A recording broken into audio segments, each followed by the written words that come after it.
আলী উনি এসেছেন, উনিও।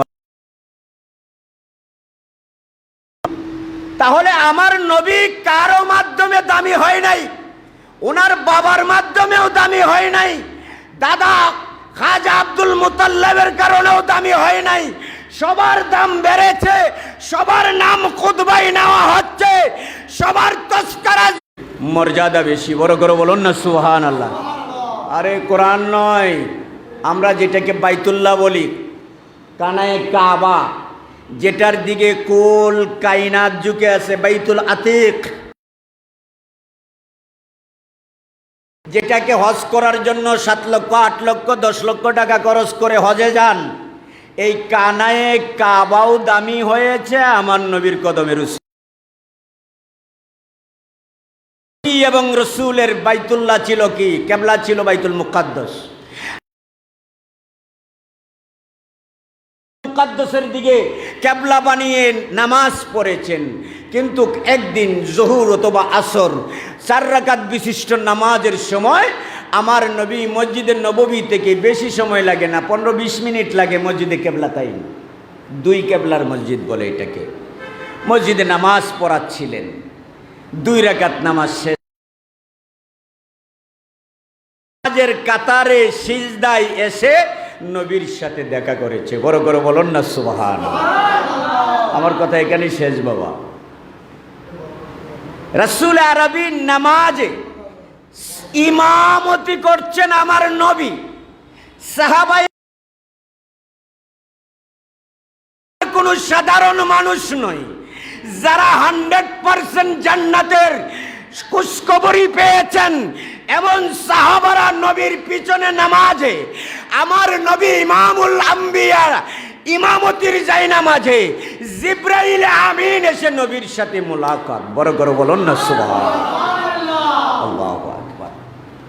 এসে বলতেছে কাদ নারা তাকাল্লুবা ওয়াজহিকা ফিস সামা ফালা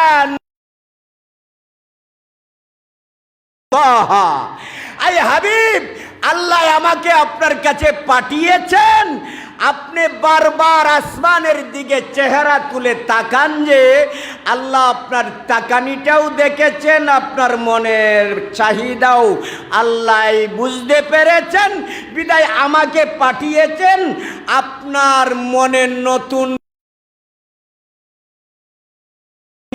ভালো লাগে সেদিকে ফিরে নামাজ পড়েন, কিবলা বানান। আপনারা কথা বুঝেন নাই বাবা, বুঝলে সুবহানাল্লাহ এত কম বলতেন না, এত আস্তে বলতেন না। নবী যখন নামাজ পড়াচ্ছেন,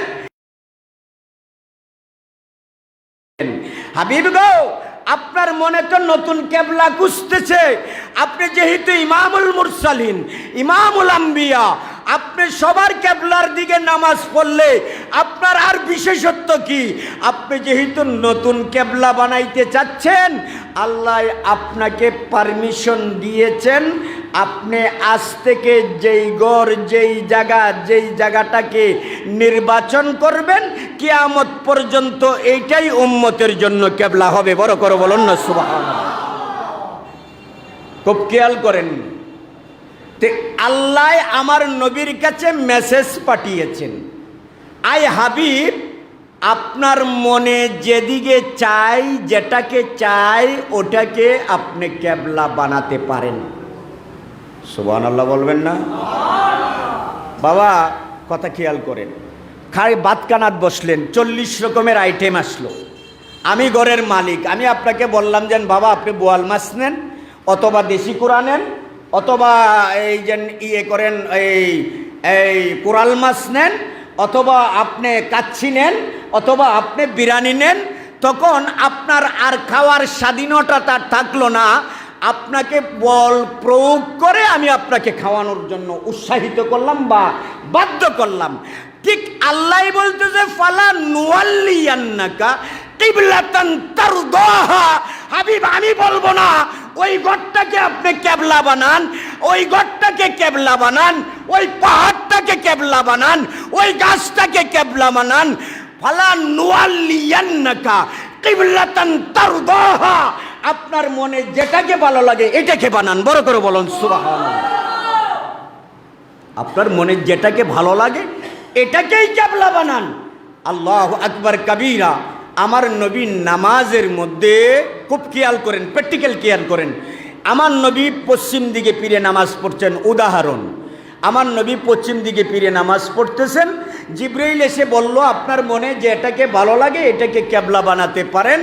আমার নবী নামাজে বাইতুল আতিক তথা বাইতুল্লাহ যেটা বর্তমান ক্যাবলা, ওই 2 রাকাত নামাজ আদায় করলেন। ধরেন পশ্চিম দিকে এখন পীরে নামাজ পড়তেছে, আমার নবীর ঘোষণা আসা মাত্র আমার নবী পূর্ব দিকে চলে গেলেন। বড় করে বলুন না সুবহানাল্লাহ। কথা খেয়াল করেন, কথা খেয়াল করেন, বুঝবেন বাবা। আন্তাজিয়া হই হই রই রই এই সমস্ত খেলা বাদ দেন। আমার নবী নামাজ পড়তেছেন পূর্ব দিকে মুখ করে। এক্সাম্পল, অ্যাজ এ এক্সাম্পল, পূর্ব দিকে আমার নবীর জায়নামাজ ওই পাশে, আমার নবী দাঁড়িয়েছেন পূর্ব দিকে, আমার নবীর চেহারায় আনোয়ার পূর্ব দিকে। যখন জিবরিল আমিন এসে আমার নবীকে মেসেজ দিলেন, আই হাবিব কাদ নারা তাকাল্লুবা ওয়াজহিকা ফিস সামাই ফালা নুআল্লিয়ান্নাকা কিবলাতান তারদাহা।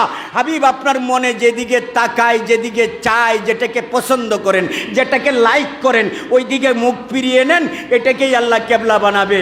আমার নবী কানায় কাবার দিকে ঘুরে গেলেন। বড় করে বলুন না সুবহানাল্লাহ। এখন নবী তো হচ্ছে পূর্ব দিকে, যখন পশ্চিম দিকে ঢুকে ঘুরে গেলেন, এখন নবী কি সাহাবীদের সামনে না পিছনে? কথা বলেন নাই।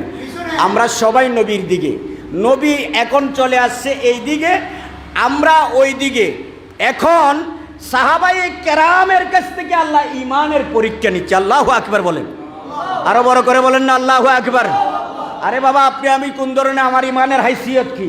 সাহাবায়ে কেরামের কাছ থেকে আল্লাহ ইমানের পরীক্ষা নিচ্ছে। দেখেন আরো কোথায়, নামাজের মধ্যে সাহাবায়ে কেরাম নবীর পিছনে, নবী সাহাবীদের আগে ইমামতির জায়গায়। আমার নবী যখন বাইতুল্লাহকে কেবলা বানালেন, পূর্ব দিক থেকে পশ্চিমে চলে আসলেন, সাহাবারা এভাবে দাঁড়িয়ে আছেন।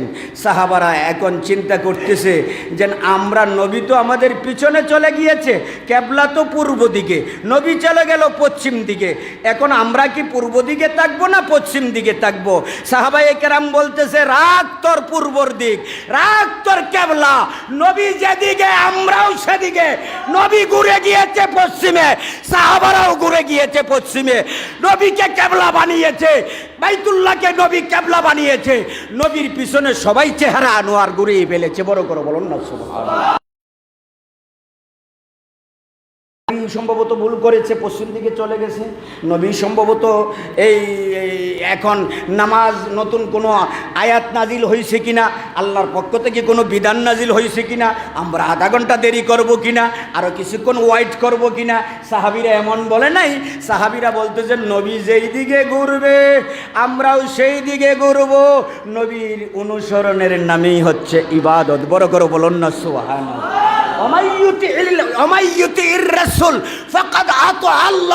নবীকে মানছো তো খোদা মেনেছো, নবী মানো নাই তো খোদাও মানো নাই। সামিনে কেরাম, আমি আপনাদেরকে যে কথাটা বুঝাতে চাচ্ছি, তাহলে সাহাবারা নামাজের মধ্যে কি করেছেন? ঘুরে গিয়েছেন নামাজের মধ্যে। নামাজ ভাঙছেনি? নামাজ ভাঙে নাই। এতক্ষণ পর্যন্ত পূর্বে ছিলেন, এখন হয়ে গেলেন পশ্চিমে। এখন নামাজ আছে না নাই? কেমনে নেই? লড়াচড়া করা, এদিকে সেদিকে তাকানো, এগুলো আমলে খাসিন্ন না? নামাজ ভাঙ্গি যায় যেন না? তো এখন সাহাবীর নবী পশ্চিম দিকে ঘুরে গিয়েছে, সাহাবীরাও পশ্চিম দিকে ঘুরে গিয়েছে। এতক্ষণ পূর্ব দিকে ছিল, নামাজ আছে। কোন নামাজ আছে না শুধু? আরে নামাজ নয়, নামাজ ব্যঙ্গে নবীর সাথে কথা বলে, নবীর কাছে আসলে, নবীর দরবারে গেলে, নবীর জন্য পানি আনলে, নবীকে খেদমত করলে, এরপর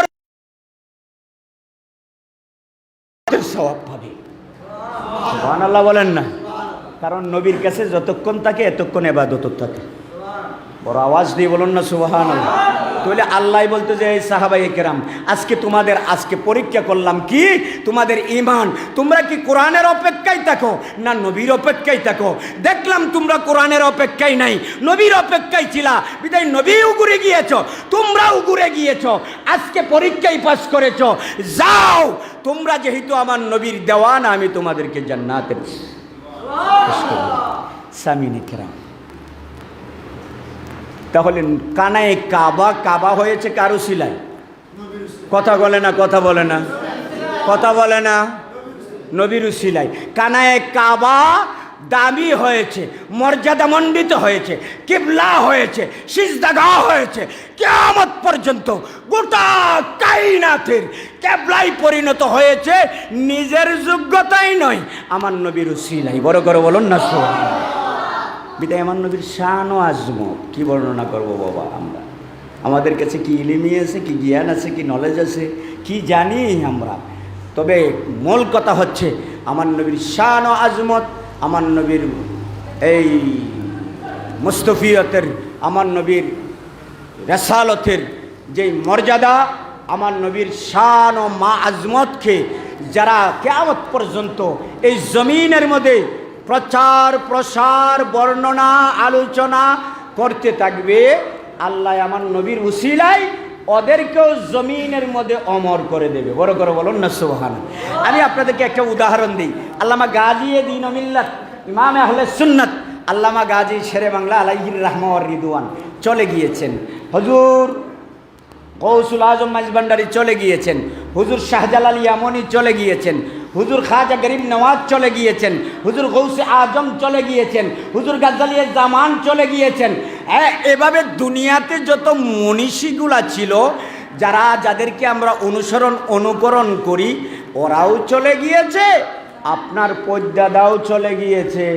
আপনার পদ্দাদার কবরের নিশানা নাই, জনমে একবার যাইয়া জিয়ারতও করেন না, কবর পারেও যান না, কিন্তু হুজুর খাজা গরিব নওয়াজের জিয়ারা কিয়ামত পর্যন্ত চলতেছে, চলবে, চলতে থাকবে। বড় করে বলুন না সুবহানাল্লাহ। হুজুর গাজী দ্বীন ও মিল্লাতের জিয়ারত চলতেছে, চলবে, চলতে থাকবে।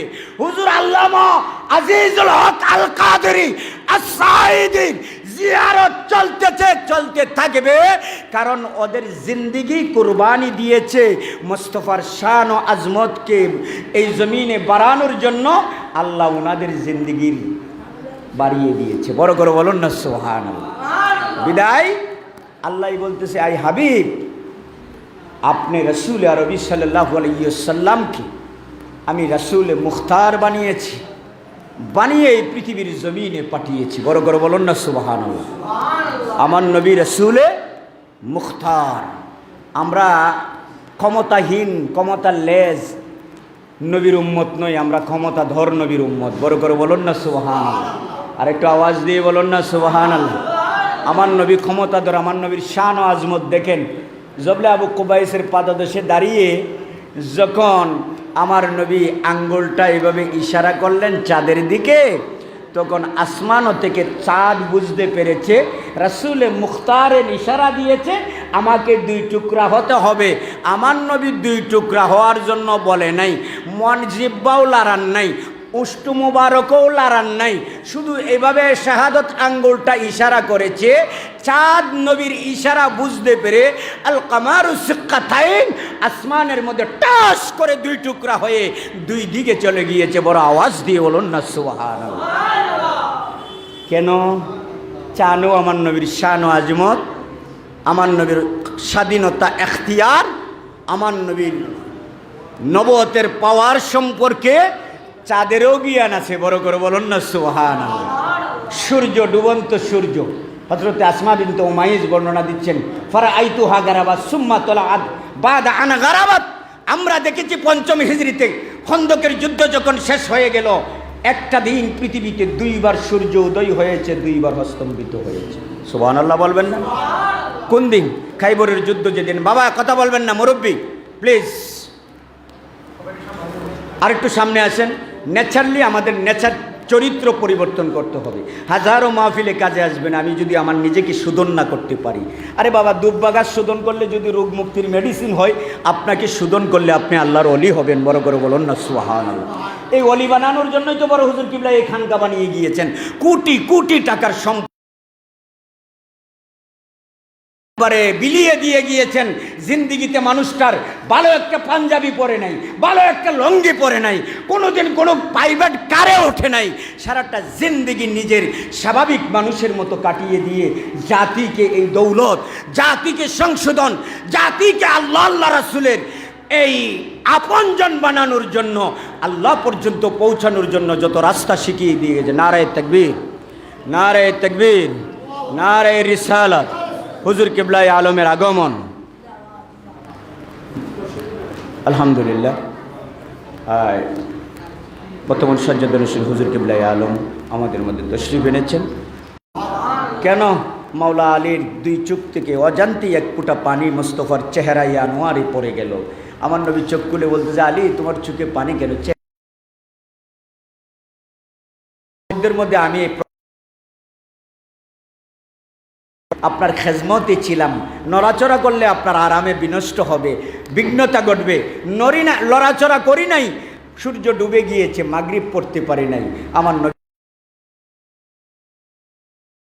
হয়ে গেল, নবী সূর্যকে ইশারা দিলেন, ডুবন্ত সূর্য মাগরিব থেকে আসর হয়ে গেল। মাওলাই কায়নাত আসরের নামাজ আদায় করলেন, সূর্য আবার ডুবে গেল। বড় করে বলুন না সুবহানাল্লাহ। আমাদের নবীটা তো রসুলে মুখতার, আল্লাহ এর জন্যই বলতেছেন মুহাম্মাদুর রাসূলুল্লাহ। আই হাবিব, আমি আপনাকে ক্ষমতাধর নবী বানিয়ে পাঠিয়েছি। নবী এবং রাসূল যা মিশন বাস্তবায়ন করে দেখবেন, হিংস্র জানোয়ারগুলি হিংস্রতা ভুলে গিয়ে একসাথে বন্ধুত্বের সম্পর্ক গড়ে উঠবে। অমানুষগুলি মানুষ হবে, অসমাজগুলি সমাজে পরিণত হবে, বেঈমানগুলি ইমানদার হবে। আরে ইমানদারগুলি ইমানদার থাকবে, আরেফতের সাগরে হাবুডাবু কালতে থাকবে, খাইতে থাকবে। আমি আল্লাহর প্রেমিকে দেওয়ানায় পরিণত হবে। আপনার রসুলের ফানাফির রসুল বলবে, এই জমিনটা অপবিত্র জমিন পবিত্র হবে আপনার রসুলের কদমের উসিলায়। আই হাবিব, আমি আপনাকে এতটুকু ক্ষমতা দেওয়ার বানিয়ে পৃথিবীর জমিনে পাঠাইলাম। হাবিব, আপনি পৃথিবীতে যান, আপনার ইজ্জত শান ও আজমতের জিম্মাদার আমি আল্লাহর হাতে। পৃথিবীতে কিয়ামত পর্যন্ত যারা আপনার শান ও আজমতকে ধরে রাখবে, বুলন্দ করবে, আমি তাদেরকে বুলন্দ করব। যারা আপনার শান ও আজমতের না এই পৃথিবী থেকে মুছিয়ে আমি ডাস্টবিনের আস্থা করে তাদেরকে ডুবিয়ে দেব। কিয়ামত পর্যন্ত তাদেরকে মানুষ নফরত, তাদেরকে থুতু মারতে থাকবে। আপনার রাসূলের শান ও আজমতের ঝান্ডা উঠতেই থাকবে। আল্লাহ আমাদেরকে বুঝার, মানার, তদনুযায়ী চলার, মুস্তাফার গোলাম হওয়ার তৌফিক দান করুন। উচ্চ আওয়াজ দিয়ে বলে আমিন। ওয়া আখিরু দাওয়ানা আনিল হামদুলিল্লাহি রাব্বিল আলামিন। আসসালামু আলাইকুম ওয়া রাহমাতুল্লাহ।